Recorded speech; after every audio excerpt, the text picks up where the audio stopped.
SSC পরীক্ষার পরপরই আমার ফুফু আমার জন্য একটা সম্বন্ধ আনলেন। ছেলের ফিডের ব্যবসা, বড় দোকান আছে, অনেকগুলো পুকুর, আবার সব রকমের ফসল হয়, মানে এক কথায় বিরাট বড়লোক। আবার ছেলেও নাকি দেখতে ভালো, ফুপুর ভাষায়। আমার নাকি রাজ কপাল, তাই এমন সম্বন্ধ এসেছে। আমার বাবা স্কুল শিক্ষক, অভাব না থাকলেও বিলাসিতা নেই আমাদের। প্রথম প্রথম বাবা একটু অমত করলেও মা, ফুফু আর দাদি রাজি হয়ে যাওয়ায় তারা আর না করেনি। আমি অবশ্য বাবাকে বলেছিলাম, বাবা আমি আরও পড়াশোনা করতে চাই। তা ফুফু শুনে বললেন, রূপা এসএসসি তো দিলি, আর কত পড়বি? তাছাড়া পর্দা করিস, নামাজ পড়িস, তুই কি চাকরি করবি যে এত পড়াশোনা করতে হবে? অগত্যা ফুফুর কথায় সবাই সায় দিলেন, আমার কথার কোনো দাম দিলেন না। অবশ্য বাঙালি পরিবারগুলোতে বরাবরই এমন হয়ে আসছে, বিয়ের ক্ষেত্রে নামমাত্র মেয়ের অনুমতি নেওয়া হয়, আসলে পুরোটাই পারিবারিক সিদ্ধান্ত।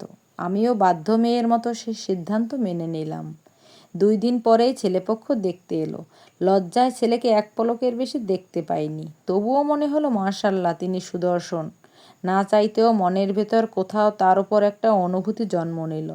তবে সেই অনুভূতি বিস্তার করার আগেই দেখে যাওয়ার 3 দিনের মাথায় আমাদের বিয়ে পড়িয়ে দেওয়া হলো। বিয়ের আনুষ্ঠানিকতা শেষে বাবা আমার হাতটি তার হাতের উপর সঁপে দিলেন।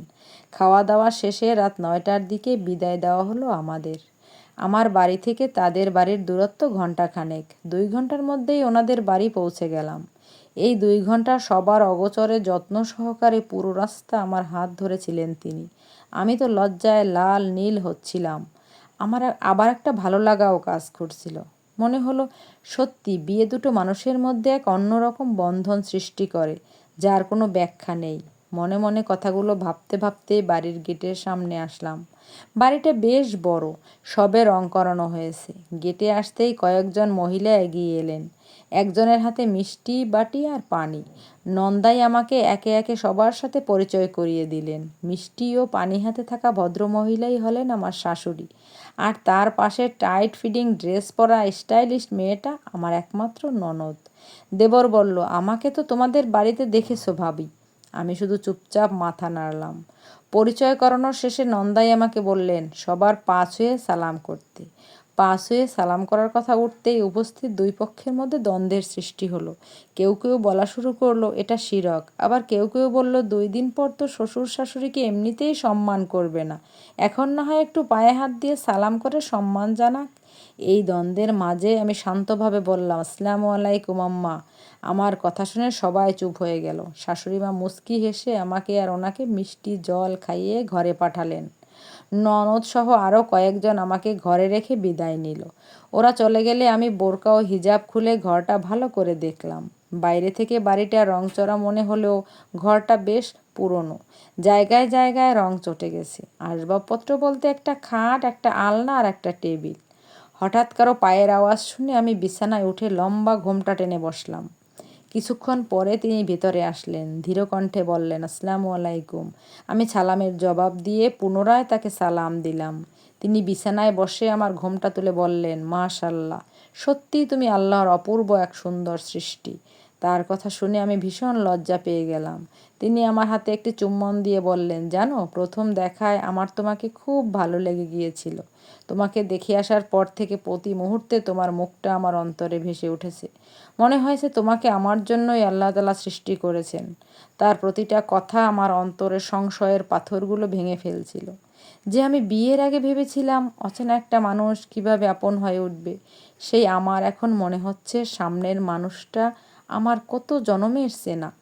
মনের মাঝে কথার ফুলঝুরি ফুটলেও মুখে কথা সরছিল না। তিনি বললেন, কি ভাবছো রূপা? আমি আস্তে বললাম, কিছু না। তিনি আমার হাত শক্ত করে ধরলেন। আকস্মিক স্পর্শে আমি হকচকিয়ে গেলাম। তিনি বললেন, আমি তোমার স্বামী, তোমাকে স্পর্শ করার পুরো অধিকার আমার আছে। তবুও তোমার অনুমতি ব্যতীত আমি তোমাকে স্পর্শ করব না। আমি লজ্জায় মাথা নুয়ে দিলাম। তিনি আবারও বললেন, আমি কি তোমাকে স্পর্শ করতে পারি রূপা? আমি মুখে কিছু না বলে সম্মতিতে মাথা নাড়ালাম। তিনি মুচকি হেসে বললেন, চলো অজু করে আসি, তারপর দুজন একসাথে 2 রাকাত নফল নামাজ আদায় করি। ফজরের আজান কানে যেতেই আমি চট করে উঠে বসলাম। সব কিছু তো তাড়াতাড়ি ঘটে গেল যে স্বপ্নের মতো মনে হচ্ছে। পাশে ওনাকে দেখে মনে হলো এই যা, আমি তো ওনার নামটাই ঠিক মতো জানি না। কি যেন নাম বলছিল বিয়ে পড়ানোর সময়? হ্যাঁ, মনে পড়েছে, রুস্তম। নামটা ভাবতেই কেমন লজ্জা লাগলো। ওনার দিকে তাকালাম। ঘুমের মাঝেও মানুষটাকে মারাত্মক সুন্দর লাগছে। মাশাআল্লাহ বলে বিছানা ছেড়ে উঠে গেলাম। ফ্রেশ হয়ে ফজরের নামাজ পড়ে দোয়া দরুদ পড়লাম। বাইরে শাশুড়ি মার কথা শুনে ধীরে ধীরে বেরিয়ে গেলাম। আমাকে দেখে তিনি বললেন, তুমি তো খুব সকালে ওঠো, আর আমার ছেলেমেয়েরা হয়েছে এক একটা নবাবজাদা, 9টার আগে ঘুম ভাঙে না। আমি কিছু না বলে ওনাকে জিজ্ঞেস করলাম, আম্মা ঝাড়ুটা কোথায়? শাশুড়িমা বললেন, ঝাড়ু দেবে? আচ্ছা দাও, ওই যে ওখানে ঝাড়ুটা। আমি ঝাড়ু দিতে লাগলাম আর শাশুড়ি মা এঁটো থালা বাসন মাজতে শুরু করলেন। কাজ শেষ করে ওনাকে বললাম, আম্মা এখন কি করব? শাশুড়ি মা হেসে বললেন, নতুন বউ, আজকেই এত কাজ কেন? আচ্ছা, চা বানাতে পারো? আমি বললাম, জি পারি। শাশুড়িমা বললেন, তাহলে রান্নাঘরে গিয়ে সবার জন্য দুধ চা করো, গুঁড়ো দুধের কৌটা ওখানেই আছে। রান্নাঘরে গিয়ে সব কিছু খুঁজে পেতেই আমার নাজেহাল অবস্থা। তারপর দেখলাম আসল সমস্যা। আল্লাহ, এটা তো মাটির চুলা। আমি তো জীবনে কোনোদিন মাটির চুলায় রান্না করা তো দূরের কথা, জ্বালানোও দেখিনি। একবার ভাবলাম শাশুড়িমাকে গিয়ে বলি, আবার ভাবলাম উনি কি মনে করবেন। এইসব ভাবতে ভাবতেই শাশুড়িমা রান্নাঘরে এলেন। কই বৌমা, চা হয়েছে? আমি মুখটা কাচুমাচু করে বললাম, আসলে আম্মা। শাশুড়িমা অবাক হয়ে বললেন, এ কি বৌমা, তুমি এখনো চুলায় আগুনই ধরাতে পারোনি? আমি ভয়ে জড়সড় হয়ে গেলাম।